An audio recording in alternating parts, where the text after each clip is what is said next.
One, a very good morning to all of you and I welcome you on our study channel उत्कृष्ट academy Ayodhya. आज है 9 अगस्त। तो आज के इस वीडियो में हम 9 अगस्त से बनने वाले सभी इंपॉर्टेंट क्वेश्चंस को कवर करेंगे। वीडियो को एंड तक जरूर देखिएगा। स्टार्ट करते हैं। फर्स्ट क्वेश्चन है कि पीएनबी हाउसिंग फाइनेंस के नए एमडी व सीईओ कौन बने हैं। ऑप्शन है नीरज व्यास, पीसी कांडपाल, आलोक मिश्रा या हरदयाल प्रसाद। तो इसका सही आंसर होगा option number D. PNB housing finance ने पूर्व एसबीआई कार्ड प्रमुख हरदयाल प्रसाद को अपना नया एमडी व सीईओ नियुक्त करने की घोषणा की है। प्रसाद मौजूदा एमडी व सीईओ नीरज व्यास से पदभार ग्रहण करेंगे। हरदयाल प्रसाद को एसबीआई व एसबीआई कार्ड पेमेंट सर्विसेज में बैंकिंग का भी अनुभव रहा है। पीएनबी हाउसिंग फाइनेंस की बात करें तो इसका हेड ऑफिस स्थित है न्यू दिल्ली में व इसकी जो टैग लाइन है वह है घर की बात। तो ये भी आप याद रखेंगे। अदर ऑप्शंस को डिस्कस करते हैं। तो आलोक मिश्रा, इन्हें बनाया गया है माइक्रो फाइनेंस इंस्टीट्यूशन नेटवर्क का नया एमडी व सीईओ। वहीं पीसी कांडपाल, जिनका पूरा नाम है प्रकाश चंद्र कांडपाल, इन्हें एसबीआई जनरल इंश्योरेंस का नया एमडी व सीईओ बनाया गया है। तो इनका भी नाम आप याद रखेंगे। तो ये हैं हरदयाल प्रसाद, जो कि बन गए हैं पीएनबी हाउसिंग फाइनेंस के एमडी व सीईओ। नेक्स्ट क्वेश्चन है कि किस राज्य सरकार ने एक नई इलेक्ट्रिक व्हीकल पॉलिसी लॉन्च की है। आंध्र प्रदेश, दिल्ली, छत्तीसगढ़ या महाराष्ट्र। तो इसका सही आंसर होगा ऑप्शन नंबर बी यानी कि दिल्ली। दिल्ली सरकार ने राष्ट्रीय राजधानी के लिए इलेक्ट्रिक व्हीकल पॉलिसी का शुभारंभ किया है, जिसके तहत नई कारों के लगने वाले पंजीकरण शुल्क व रोड टैक्स को माफ किया जाएगा व 1.5 लाख तक की प्रोत्साहन राशि प्रदान की जाएगी। इसका जो लक्ष्य है वो रोजगार पैदा करने के लिए दिल्ली की इकोनॉमी को बढ़ावा देना व राष्ट्रीय राजधानी में पॉल्यूशन के स्तर को कम करना है। इसके साथ ही इलेक्ट्रिक व्हीकल्स पर फेम इंडिया फेज 2 नामक एक योजना केंद्र सरकार द्वारा चलाई जा रही है। तो ये भी इलेक्ट्रिक व्हीकल संबंधित एक योजना है जो कि केंद्र सरकार द्वारा चलाई जा रही है। ये भी आप याद रखेंगे। अदर ऑप्शंस को डिस्कस करें तो आंध्र प्रदेश ने अभी हाल ही में ई रक्षा बंधन ये पोर्टल लॉन्च किया था। वहीं छत्तीसगढ़ के बीजापुर जिले को नीति आयोग द्वारा जारी आकांक्षी जिलों की सूची में प्रथम स्थान प्राप्त हुआ है और छत्तीसगढ़ के बिलासपुर जिले में भारत की पहली राज्य स्तरीय ई लोक अदालत भी शुरू की गई है। तो ये भी आप याद रखेंगे। अगला क्वेश्चन है कि भारत किस देश में होने वाले कैवकास 2020 अभ्यास में हिस्सा लेगा। ऑप्शंस हैं बांग्लादेश, रूस, चीन या जापान। तो इसका सही आंसर होगा ऑप्शन नंबर बी यानी कि रूस। हाल ही में रूस के अस्त्राखान में आयोजित होने वाली बहुपक्षीय सेना रशियन कैवकास 2020 रणनीतिक कमांड पोस्ट अभियान में भारत हिस्सा लेगा।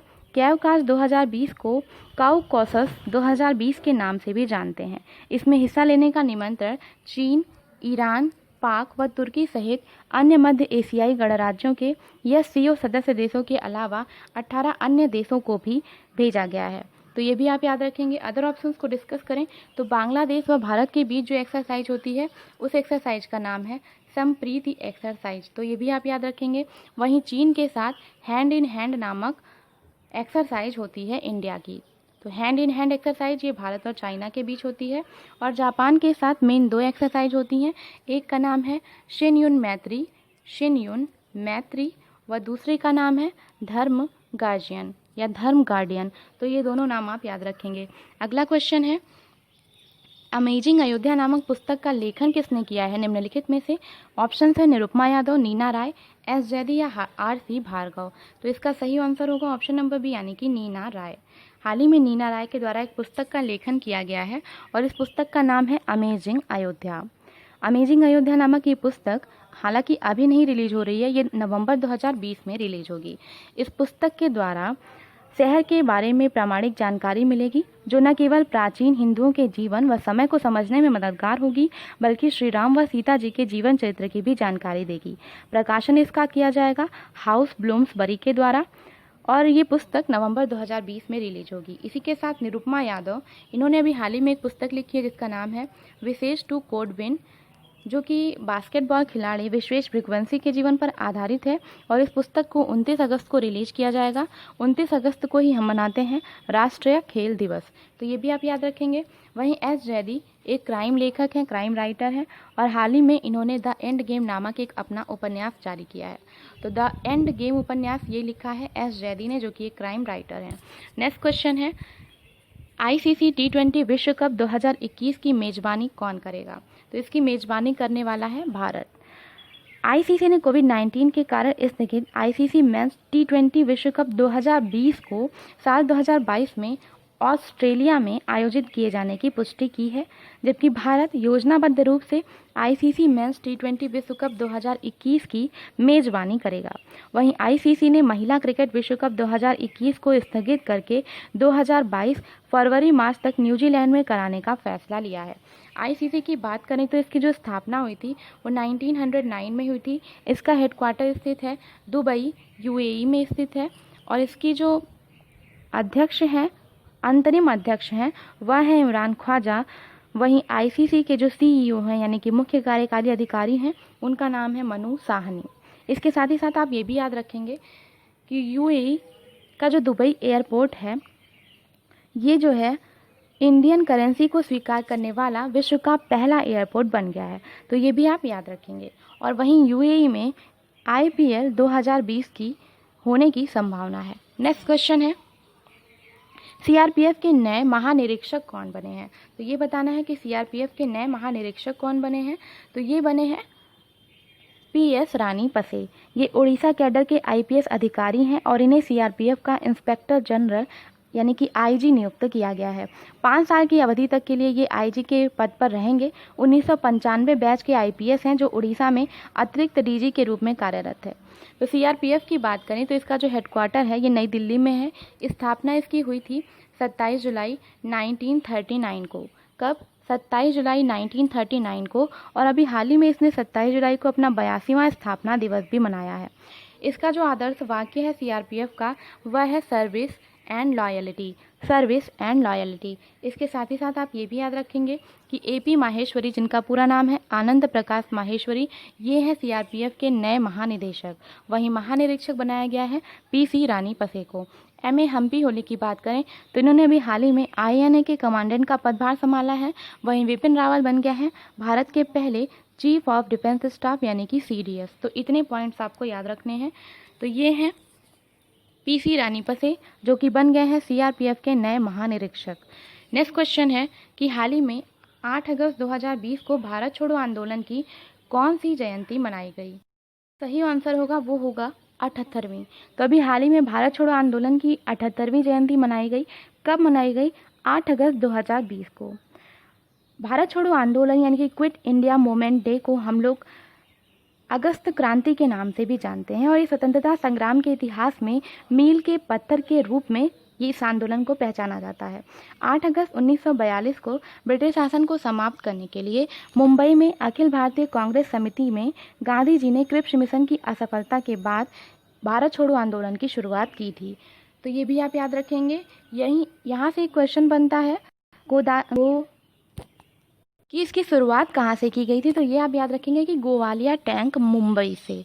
गोवालिया टैंक मुंबई में ही, इसी मैदान में ही महात्मा गांधी ने अपना प्रसिद्ध नारा डू और डाई यानी करो या मरो का नारा दिया था भारत छोड़ो आंदोलन के दौरान। तो इतनी चीज़ें आप याद रखेंगे। नेक्स्ट क्वेश्चन है कि हाल ही में महाराष्ट्र सरकार ने ऑनलाइन शिक्षा के लिए किसके साथ समझौता किया है? तो ये समझौता किया गया है गूगल के साथ। महाराष्ट्र सरकार ने राज्य में छात्रों को ऑनलाइन एजुकेशन देने के लिए गूगल के साथ समझौता किया है। इस तरह की परियोजना शुरू करने वाला ये देश का पहला राज्य बन गया है। महाराष्ट्र की बात करें तो यहाँ के जो सीएम है वह उद्धव ठाकरे हैं, और इन्हीं के द्वारा ये जो समझौता किया गया है ये इन्हीं के द्वारा किया गया है। इस समझौते में 1.09 लाख से अधिक सरकारी, निजी, सहायता प्राप्त व बिना सहायता प्राप्त स्कूल शामिल किए जाएंगे व 22.03 मिलियन से अधिक छात्रों को लाभ मिलेगा। गूगल क्लासरूम व जी सूट फ्री में उपलब्ध होंगे। ये ऐसे साधन हैं जो शिक्षा संस्थानों को इंटरैक्टिव सत्र आयोजित करने में सक्षम बनाते हैं। तो महाराष्ट्र सरकार ने ऑनलाइन एजुकेशन के लिए गूगल के साथ समझौता किया है। बात करें गूगल की तो इसकी फुल फॉर्म होती है global organization of oriented group language of earth. इसकी जो खोज की थी ये की थी लैरी पेज व सर्गेय ब्रिन ने। अगला क्वेश्चन है कि राष्ट्रीय स्वच्छता केंद्र का उद्घाटन हाल ही में किसने किया है? तो इसका सही आंसर होगा पीएम नरेंद्र मोदी। हाल ही में प्रधानमंत्री नरेंद्र मोदी ने राजघाट के नज़दीक स्थित राष्ट्रीय स्वच्छता केंद्र का उद्घाटन किया व महात्मा गांधी को समर्पित राष्ट्रीय स्वच्छता केंद्र की घोषणा प्रधानमंत्री ने 10 अप्रैल 2017 को सबसे पहले की थी।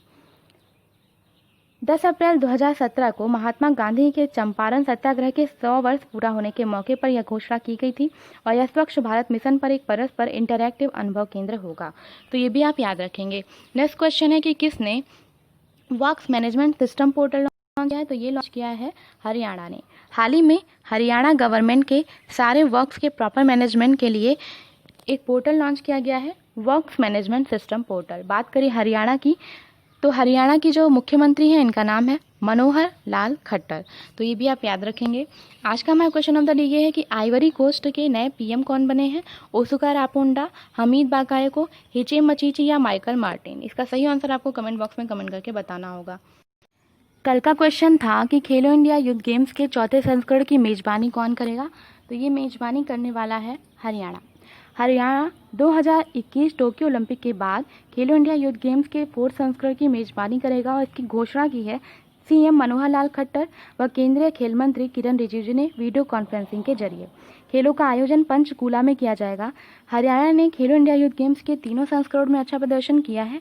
हरियाणा ने 2 संस्करणों में यानी 2020 में 200 पदक व 2019 में 159 पदक जीते थे और 2018 में ये दूसरे स्थान पर रहा था। और 2018 में 102 पोडियम फिनिश के साथ इसका विजेता रहा था व 2020 व 2019 इन दोनों में ये दूसरे स्थान पर रहा था 200 पदक व 159 पदक के साथ। राज्यपाल है यहाँ के सत्यदेव नारायण आर्य, तो इनका भी नाम आप याद रखेंगे। और सीएम है मनोहर लाल खट्टर। तो ये था आज का इम्पोर्टेंट करंट। कल मिलेंगे कुछ नए करंट पॉइंट के साथ। अगर आज का वीडियो पसंद आया हो, यूजफुल लगा हो तो वीडियो को लाइक करें, शेयर करें। चैनल पर नए हो तो चैनल को सब्सक्राइब कर लें। उत्कृष्ट अकेडमी के ऐप से जुड़ने के लिए डिस्क्रिप्शन बॉक्स में दिए गए लिंक को फॉलो करें, ऐप को इंस्टॉल करें, रजिस्टर करें और हमसे जुड़ें। कल मिलेंगे, तब तक के लिए have a nice day, bye bye.